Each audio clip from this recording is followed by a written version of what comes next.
Quand j'étais petite, je savais pas du tout en fait ce que je voulais faire, mais tout le monde autour de moi me répétait sans cesse que j'étais une artiste et je n'avais aucune idée de pourquoi. Et au fur et à mesure du temps, je me suis dit mais en fait oui, en fait ouais, je crois que je le suis en fait artiste. Du coup, je me suis mis à dessiner et c'était plus clair pour moi à ce moment-là.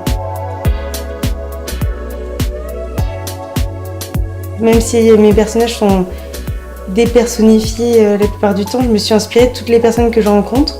Après, niveau artiste, j'aime beaucoup l'art mexicain, bon, Frida Kahlo et Mark Ryden, un peintre américain. Je trouve que leurs idées sont aussi bonnes que le rendu. C'est les idées qui m'inspirent le plus, au-delà du côté esthétique, même si c'est très important pour moi. J'ai étudié la bijouterie pendant 6 ans et à côté de ça, j'ai dessiné, je dessine depuis toujours en fait. Je me considère plus comme une artiste ou un artisan.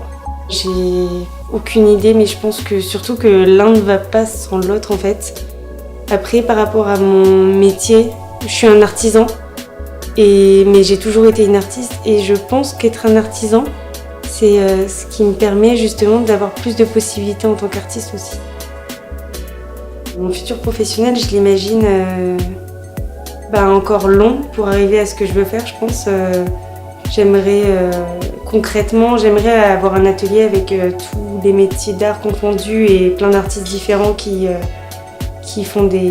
réalisent des objets qui leur plaisent et qui peuvent surtout plaire aux autres.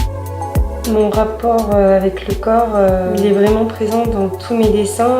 Déjà, tout d'abord, pour une raison qui m'est totalement inconnue.